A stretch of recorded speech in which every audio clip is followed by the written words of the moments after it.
Hi, I'm Steve from Express Mortgages and welcome back to another episode of Lessons in Property.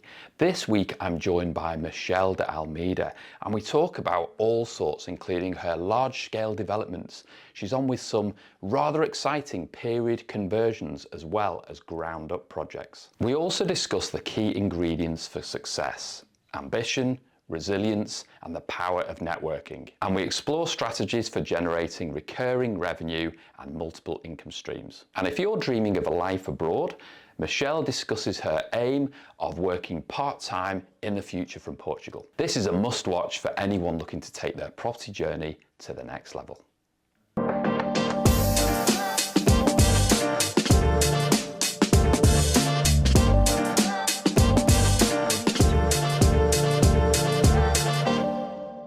Hi everyone, so it's me, Steve Hand, Lessons in Property. I've got my yellow t-shirt on today. Of course, it's the obligatory boss t-shirt. I have to wear boss all the time. But I put this on in January a lot because I like to be happy and yellow makes me happy. Today, I've got Michelle de Almeida. Michelle, we've known each other for 2 or 3 years. Just over 2 years now. January last year was our first jump start. So There we yeah, go. or the year before. Yeah, year before. Well, I know you and I know Paul well, know Craig.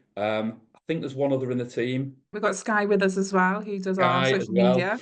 And yeah, I've known you quite a lot because we go to the events together, don't we? We go to Paul McFadden Wealth and Platinum Groups and stuff. And in 2 years, you guys have done amazing things.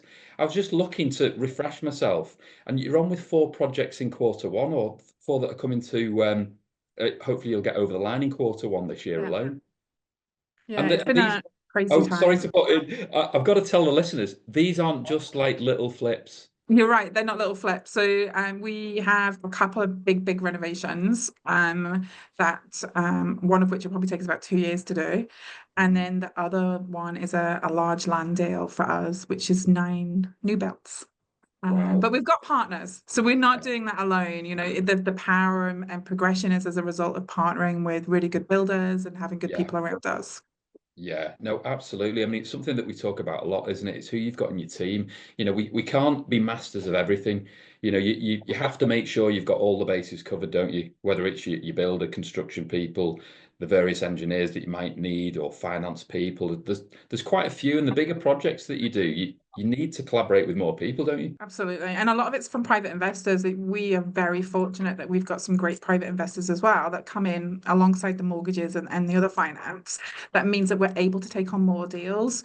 You know, if we'd stayed in our own lane and just tried to do little flips ourselves, we maybe will have done half what we've achieved, and maybe even less than that, to be honest, because our part funds in the beginning was very small. No, we talk about this a fair bit where we say, I mean, naturally, we're a finance company, aren't we? We're a brokerage, so we arrange mortgages. We do have a bias, of course, bridging development finance. But I say this to people all the time. You know, I'm involved in projects myself and I'm an investor, heavily involved in projects. And it's blending the different tools that you've got with each other. And that may be bridging, but it may be development finance, it may be an investor, it may be a group of investors. And it's looking at all the angles and all the tools that you've got there in your armory and saying, right, okay, for this project, this is the best way to go. And it's giving yourself all those options. And like you said, Michelle, it's like, that's why you can tackle these bigger projects. And going back 2 years, would you imagine that you'd be doing some of these like grand things that you're doing now? At all. And we always thought we wanted to do a land development and bigger deals. Like we obviously have highest expectations of the company. We wanted it to be a multiple 7-figure business. But for us, we thought that was like 3 to 5 years away. And the land deal, for example, that's probably 4 or 5 months into negotiation. So really, we were 18 months in when we started having that conversation, which was not anticipated. But now we're in it. We're actually making bigger, bolder moves and looking at things of a similar sort of work level. So the main, one of the projects we're looking at is a bigger part hotel, probably be 20 rooms. We would never have considered that previously, but now we're in the mix with a land deal. We're like, well, why not us? Yeah, no, exactly. And you're, just for people listening, you're based in Dundee, aren't you? Is it right in Dundee or just outside, or Whereabouts? Yeah, so the office is based at Dundee, up at the Michelin space. We actually use part of our utility offices to work from because we're all in one team, and it means that we're able to work between our companies. Yeah, great. And a lot of your projects, are they typically within, say, an hour of Dundee, or could they be further afield? Further afield, so the land deals towards Glasgow, so that's about an hour and a half. I think this year we will look south of the border, predominantly because of the ease of finance and the ease of planning, to be honest. Those two big challenges in Scotland mean there's a lot of times there's a new product available, we can't access it. And because we're looking now more on the hotel side and more on the bigger projects, we can get those opportunities south of the border, and we don't need to be as on top of them ourselves up here. Yeah, yeah. And in any business, you generally have an accelerator and a brake, don't you, amongst the team? It appears to me that there's more accelerators, or dare I say it, you're all accelerators, but surely there's a brake somewhere, is there? Not really. So I guess the only break is me in terms of finance. So if I don't think something's going to stack up and give us the kind of returns that we're aiming for, then I would put a break on something. But we're very, very ambitious. The three of us are very ambitious. And it's normally just a common sense break that I might apply as opposed to anything else. But mindset for me is a huge thing. And we've talked about mindset a number of times. You know, I've worked on that for the last 4 years for myself. And even at an event recently, I shared, you know, only barrier is the barrier of you in your mind and your thinking, because absolutely everything is possible. The how might change and we might get confused about how we're going to pull things together. But if it's in front of you and you want it, then you can have it. Yeah, absolutely. And the more that you get yourself into rooms with bigger players, it lifts your thinking, doesn't it? It expands your thinking, because you realize that, hey, that person's doing it, that person's doing it. Absolutely, why can't I do it? They've not had a privileged education, you know, like me, or whatever it may be. And because we put these things in our minds, don't we, to sort of alleviate ourselves of responsibility. But the older I get and the more into business I get, the more I realize that there's plenty of people out there that have started from nothing. You know, I know there's generational wealth and people that have had privileged education, and some do well, some don't do well, but there's plenty of entrepreneurs. I'd like to say, I don't have the numbers, but I'd like to say the overriding majority come from virtually nothing, and they've just worked hard, haven't they? That resilience, I think, when you've created something from nothing, you're really resilient because you've gone through all the learnings and the barriers along the way, and you've had to overcome so much to be just where you are, especially in business. It's so hard to have any company that it means that when things come, you're much more able to adapt, ask questions, reach out to people, and make decisions that you need to make. Whereas if you've been gifted something in some respect, it's a bit harder because you never had the learnings along the way. What's the plans for you guys over the next, like, I don't know, do you look as far ahead as 5 years, or do you look at like the next quarter or the next year, or how do you do it? Big mix. So we had a plan for last year, which we achieved. We sat and had a look at where we were spending our time and energy last year, what was working for us and what wasn't. We're going to scale back on sourcing. We're just going to do it if it's something that comes up for us, because the time and effort we put into finding deals means that we need to find a way to do those deals. If they're good enough for us, then we need to do them. This year we're moving more into SA side, so we're looking at generating reoccurring revenue in the region of 40,000 a month, ideally over the next 3 years, and then beyond that it will be a case of just building that up so that we can enjoy the good life without having to physically be on the ground doing the hard work. Looking, you know, Paul looks at 40 plus properties a month. It's not fun. So if we can get to a space where we can not sit back, but actually start to enjoy the money that's being generated and put that money and those profits into bigger land deals or bigger investment opportunities, we'll all be in a better position financially, and the company will have more sustainability. Yeah, no, great. And something I come across a lot, most people are in full-time work naturally, aren't they, when they come into property education, and maybe they want a change of career, or maybe they just want a bit of a side hustle. There's different reasons and motivations, isn't there? So to keep you going, because over 2 years, you can only fund yourself for so long. Has one of you got a full-time job, or if you're able to share just some of that, how just to help the listeners? We are very fortunate, and we know that. So Craig and I own Utility as a business, and that generates revenue, and that's a green tech and utilities company for businesses. And I also have a business coaching business for myself that allows us to have our own income streams separate to the property company. So we've both had to put money into the business, obviously. But at this point, we've not taken any funds back out because we're surviving from the funds of the other companies. And that meant we were able to bring in Paul, able to bring in Sky and invest in bringing the team on before we started to take that income. I think, like you say, a lot of people, their goal is to replace their day job. For us, it was always about create a 7-figure business that allows us to have future wealth. It was never about getting quick cash now for ourselves. Yeah, you've got the long-term plan in mind, haven't you? You're building for that. There's a lot of people in the self-employed sector, they kind of get stuck, don't they, as a one-man band, or they might take on a part-time person or stick with maybe 2 or 3 and that's it, because it is a challenge. Dealing with staff is probably the biggest challenge in any business, isn't it? Staff and money.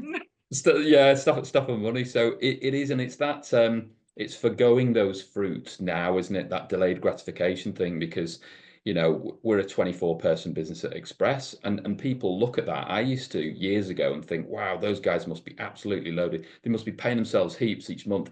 You're not.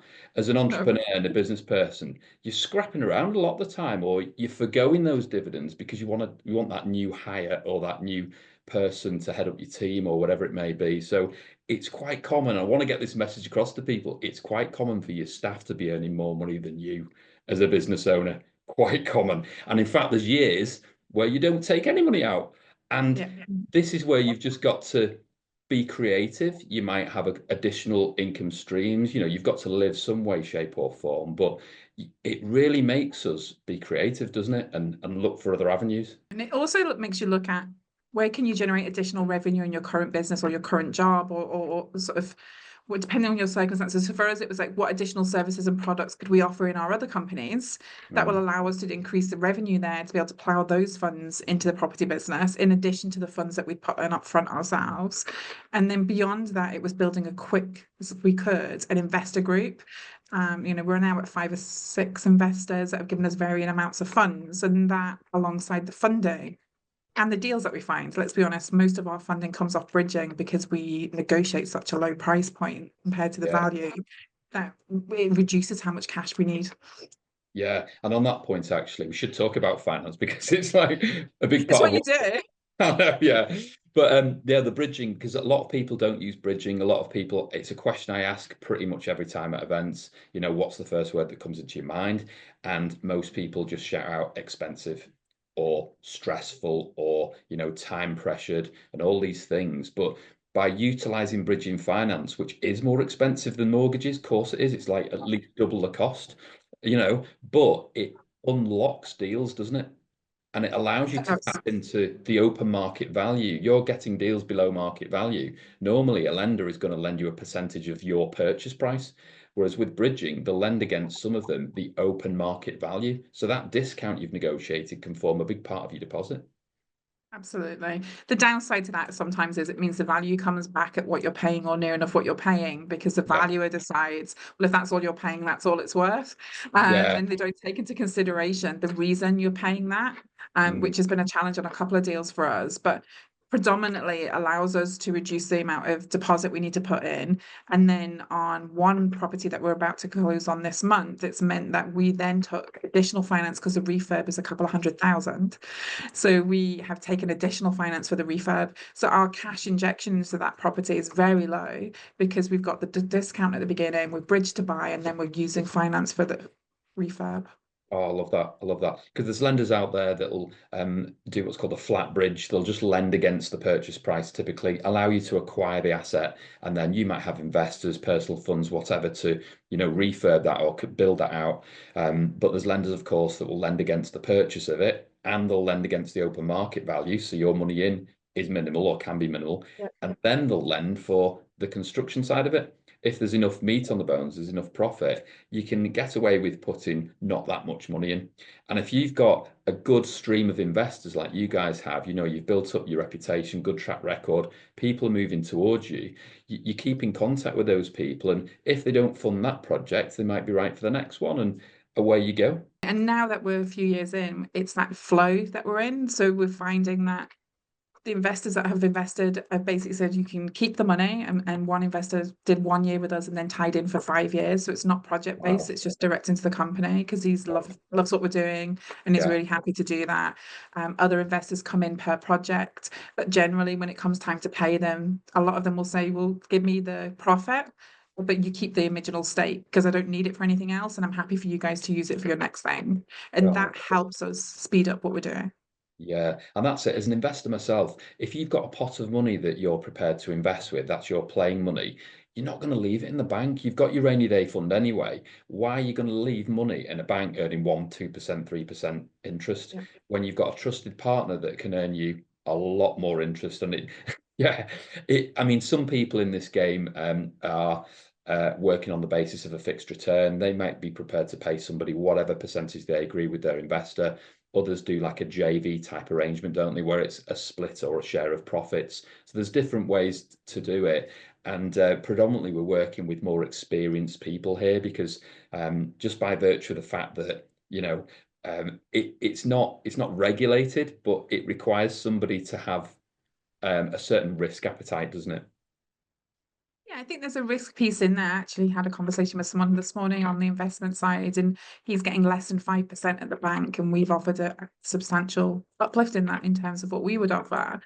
So bear in mind, the reason we offer more is because it's not secured. And while we're happy to do a personal guarantee and to give you maybe hold on that business or other ways that we can secure it, it's not guaranteed that you're going to get it back if something goes wrong. Yeah, But obviously, it's not what we want, and we would do everything in our power to make sure that that's not the case, and that all our investors are sort of left okay at the end of things, even if it meant taking something from another company that we have. But yeah, it's that piece around you can only get those better returns because there is an element of risk, and yeah. if you don't play big, you can't win big. Well, exactly. That's it. And I think having an element of your spare cash or capital for more riskier projects, there's absolutely nothing wrong with that. If you speak to a financial expert, they will say, well, for every 100 grand, you might put this percentage into more riskier investments, this percentage into bonds, and, spread it about a little bit like that. Absolutely. And our most recent investor we're in talks with, he was advised by his FA that he had a really good year on stocks and shares, but they said it's very unlikely that you're going to have that same amount of return for the next couple of years because it was a fluke almost that was a much higher than expected return.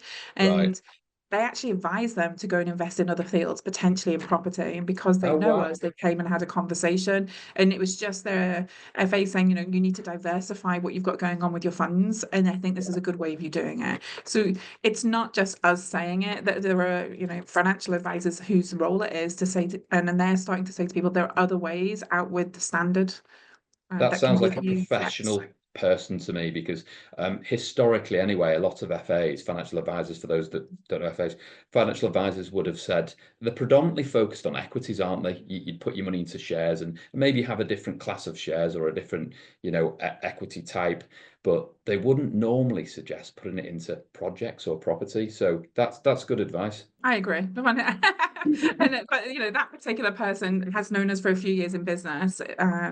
But it is a case of we have to take responsibility of our own money. If you're sat at home thinking, one day I'll pay off my house and this is a classic, I'll own my house, I'll have no mortgage, and I'll have a pension. Well, your private pension's not going to be all that, and certainly your state pension's not something you can live on. So if you don't take action to do something different, whether it be property or another avenue, you're going to be sat and come retirement wondering how you're going to survive. And that's not the future any of us want, which is obviously why we're involved in this game in the first place. No, absolutely. And the younger you do it, the better because your risk appetite can change, can't it, as the decades go by? You tend to find people as they get older, unless they've got enough wool on the back, they're a little bit more defensive because you've got less years to make that money back. Whereas you can be quite aggressive in your 20s and 30s and 40s to a degree. And then depending on when you want to sort of call in that capital, you just need to allow for that, don't you? And work with that in mind. It's that piece of how much money do you earn now and how much would you like to have every month when you come retirement? And for me, £10,000 a month would be a great number if you were sat at retired with no bills and you're Oh, just paying your living costs to yeah. just have a life. And making sure that whatever you're doing is going to give you that kind of income when the time comes, and that it's linked to inflation and all of those other things. Because, you know, £10,000 now seems like a lot, but with inflation and everything the way it is, it's not going to be worth that much in 10, 15 years time, which hopefully is when I get to retire. No, great stuff. Hopefully. And on that point, outside of business, Yeah. I know you love Portugal. I love Portugal. It's a great place. Is there anything else? What's Michelle into? Portugal predominantly is because my husband's Portuguese. So we have family out there. We get to spend time with them when we're out there. And just the weather, you know, we were out for Christmas and it was 17 to 20 degrees in December.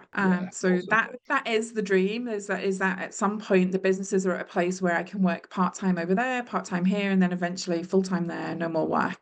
That's sort of what we're moving towards. But my passions are really around the work that I do. I think I'm really fortunate that I love the businesses. And, you know, one of my big passions around coaching, and the reason I became a coach, which was my first company, was because I love to help people. So I'm going to do more of that if I can over the next few years and start to tap more into that because it brings me joy. And I have such an incredible feeling of pride and happiness when I see those people I'm supporting achieve their success. And I think that for me is a massive motivator. Also, I can do it remotely. So when the time comes, I'm half and half. I can still take care of the people. Anywhere in the world, can't you?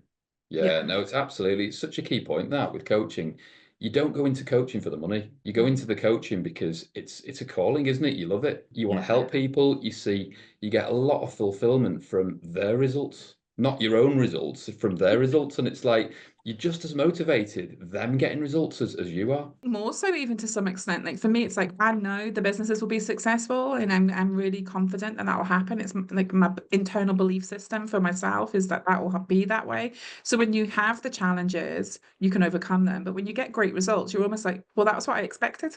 So when you get a great result with a client and a client gets a great result, just the joy it brings to them and the way that they start to change how they see themselves and the sort of pride they have in themselves in terms of how they're changing their lives and their situation for their families is just such an amazing privilege to be part of.